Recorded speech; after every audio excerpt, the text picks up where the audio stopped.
Wielu kibiców skoków, zwłaszcza tych, którzy oglądają je już od wielu lat, jest zgodnych, że dyscyplina ta uległa ogromnym zmianom w różnych kwestiach. Klimat dzisiejszych konkursów jest zupełnie inny niż choćby 10 lat temu, jednak oczywiście nie o sam klimat tu chodzi. W skokach narciarskich zmieniło się naprawdę wiele. Zmienił się styl lotu, sprzęt, przepisy, zmieniły się skocznie, no i oczywiście zdecydowana większość zawodników, która dzisiaj odnosi sukcesy, nie pokrywa się już z tymi, którzy odnosili je 10 lat temu.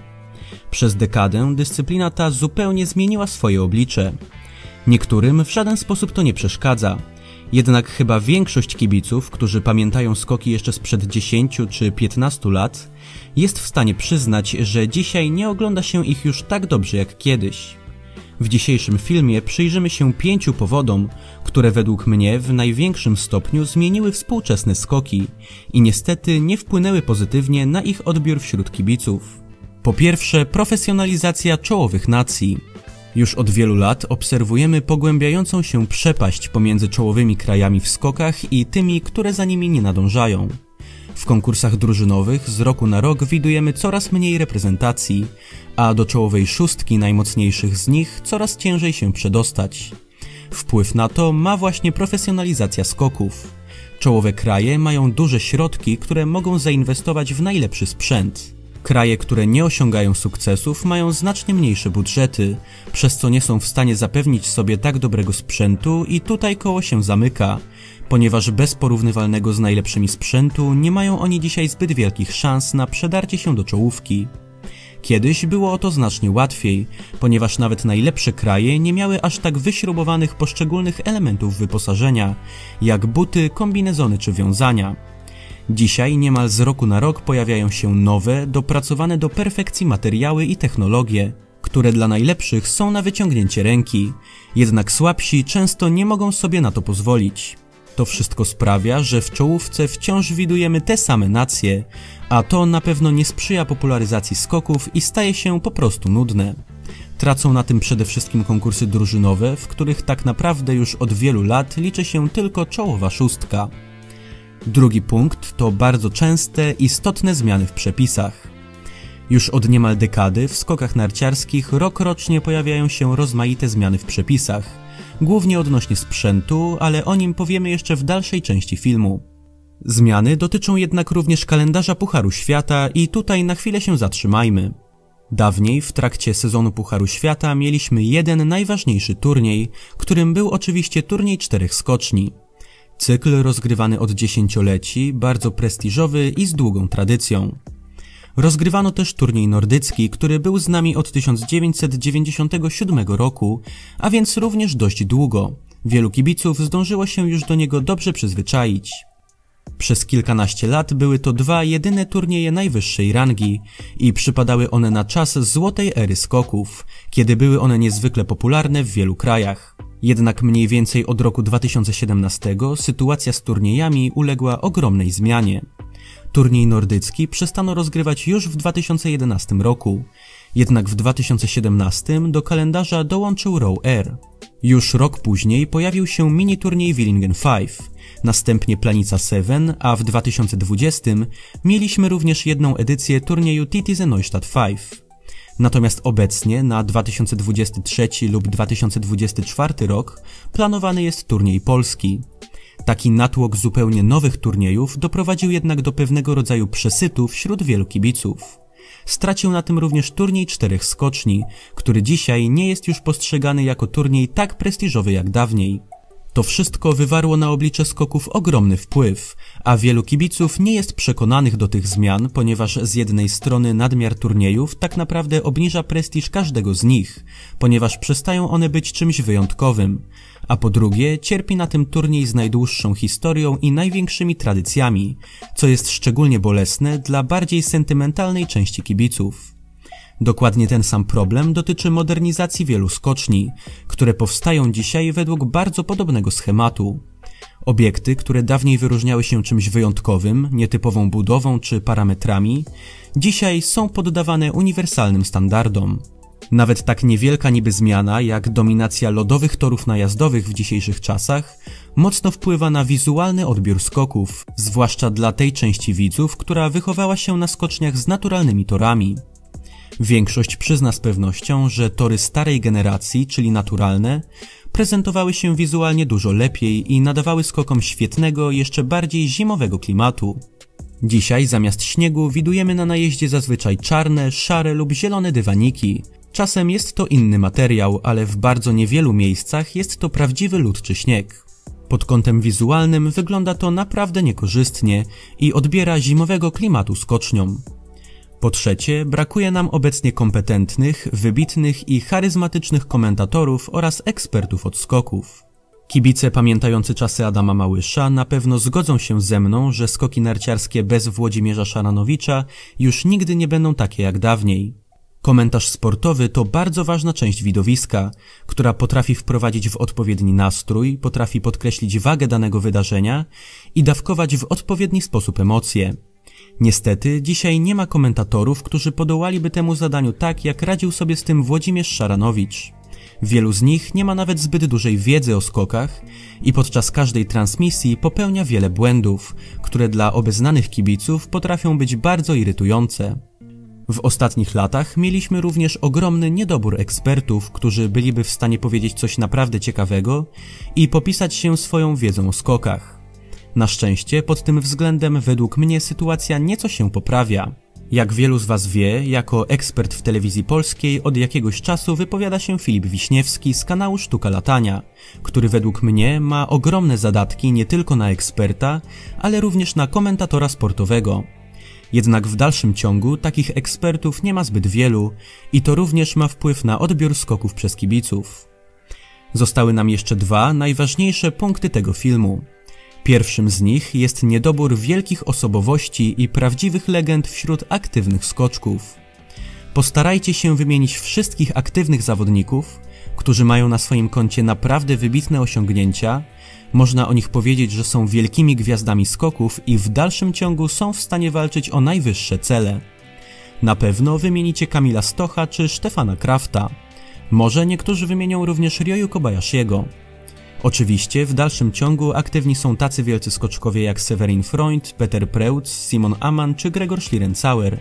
Jednak już od co najmniej kilku lat nie są w stanie choćby nawiązać do swoich najlepszych osiągnięć i walczyć o trofea. Porównajmy to sobie z sytuacją sprzed kilkunastu lat. Weźmy na przykład rok 2010.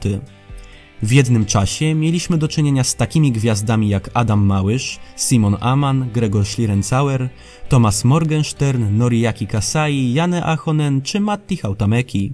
W 2010 roku każdy z nich nie tylko był jeszcze aktywnym skoczkiem, ale prezentował wciąż bardzo dobrą formę, która każdemu pozwoliła w tym roku stawać na podium konkursów Pucharu Świata. Do tego w tym samym czasie mieliśmy trzech wybitnych lotników w formie, czyli Martina Kocha, Björna Einara Rumorena i Roberta Krańca. Tamte lata to prawdziwe zatrzęsienie legend skoków narciarskich, dobrze znanych i wielkich osobowości, które dzisiaj wszyscy wspominamy. Byli to skoczkowie, którzy znajdowali się razem w czołówce przez wiele lat i dzięki temu kibice zdążyli się do nich przyzwyczaić. Zdążyli powiązać ich nierozerwalnie z kwintesencją skoków, ze skokami w ich najlepszym wydaniu. Gdy to pokolenie zaczęło się wykruszać, a w jego miejsce zaczęli pojawiać się nowi zawodnicy, nie tylko zakończyła się pewna wspaniała era skoków, ale zaczęła się również era, w której pojawiło się bardzo niewiele nowych postaci pokroju wcześniej wymienionych. W dzisiejszych czasach bardzo ciężko utrzymać się w czołówce na długo, co sprawia, że czołowe postacie bardzo szybko się pojawiają, ale też bardzo szybko znikają.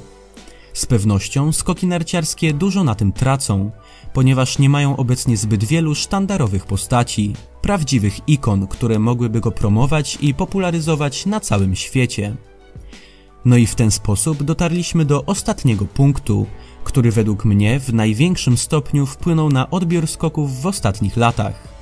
Punktem tym jest sprzęt zawodników, a zwłaszcza kombinezony, które niestety wpływają na obecne skoki w dużo większym stopniu, niż wielu kibiców może sobie wyobrazić. Pierwszy problem, który generują obecnie używane stroje, to bardzo słabe noszenie. Dawniej kombinezony miały znacznie większą tolerancję, tak naprawdę w każdym miejscu mogły mieć nawet kilkanaście centymetrów luzu.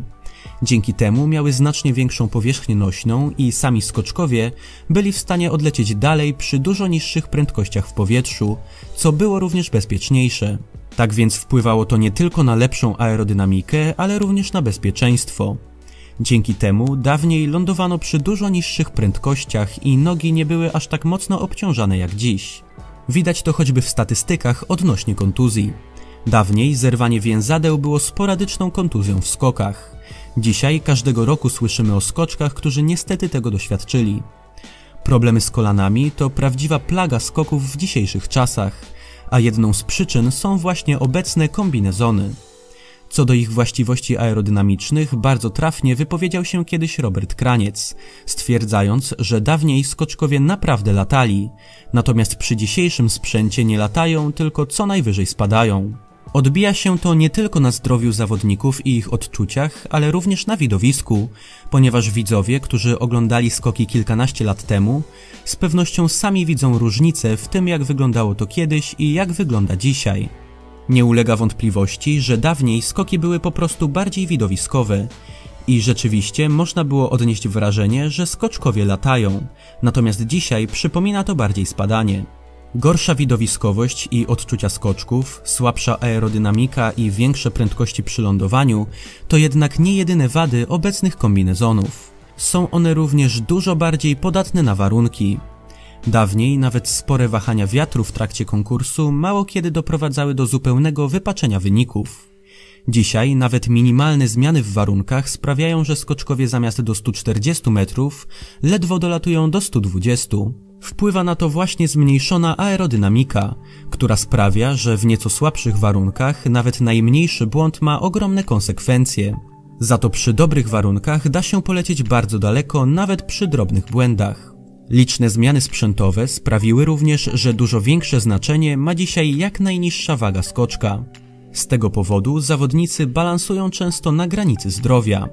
Jedni nie są w stanie zrzucić wystarczającej liczby kilogramów i są zmuszeni do zakończenia kariery, jak na przykład Johan Remen Evensen czy Karel Nurmsalu, a inni popadają w anoreksję. Są to oczywiście wciąż sporadyczne przypadki, jednak jest ich obecnie więcej niż w dawnych latach. Warto też zaznaczyć, że nie tylko kombinezony są obecnie problematyczne. W ostatnich sezonach głośno było m.in. o wkładkach do butów, które poprawiają ułożenie nart w locie, ale jednocześnie sprawiają, że podczas lądowania nienaturalnie wykrzywiają się kolana skoczka, co również ma wpływ na liczne kontuzje kolan. Co prawda, FIS wciąż wypuszcza różne nowe przepisy, które mają wyeliminować sprzęt generujący kontuzje. Jednak jak na razie niewiele to daje, ponieważ wciąż jest ich dużo. Wszystkie punkty, które bardzo szczegółowo przeanalizowaliśmy w dzisiejszym filmie, wpłynęły w ogromnym stopniu na skoki narciarskie, zmieniając ich oblicze w ciągu ostatnich 10 lat. Młodsi kibice, którzy śledzą je dopiero od niedawna, być może nie rozumieją i nie dostrzegają tego, o czym była mowa w tym filmie, ponieważ zwyczajnie nie mieli możliwości poznać tych czasów i dla nich normą jest to, co dzieje się w skokach obecnie. Jestem jednak przekonany, że kibice, którzy są w stanie sięgnąć pamięcią 10 lat wstecz i dawniej, zgodzą się ze mną w dużym stopniu, że skoki bardzo się zmieniły i niekoniecznie są to zmiany na lepsze. Trudno jednak oczekiwać, że FIS poczyni jakieś kroki wstecz, mające na celu przywrócić im dawną świetność, ponieważ zwyczajnie żyjemy teraz w innych czasach, które rządzą się swoimi prawami. A poza tym każdy może mieć do tego inne podejście i na pewno są też tacy, którzy uważają, że skoki zmieniły się w tym czasie na lepsze. Jedyne co możemy w tej sytuacji zrobić, to pogodzić się z drogą, jaką poszły współczesne skoki i cieszyć się nimi w takiej formie, w jakiej się prezentują. A jakie jest wasze zdanie w tej kwestii? Uważacie, że skoki zmieniły się na lepsze w porównaniu do tego, co było 10 lub kilkanaście lat temu, czy jednak na gorsze?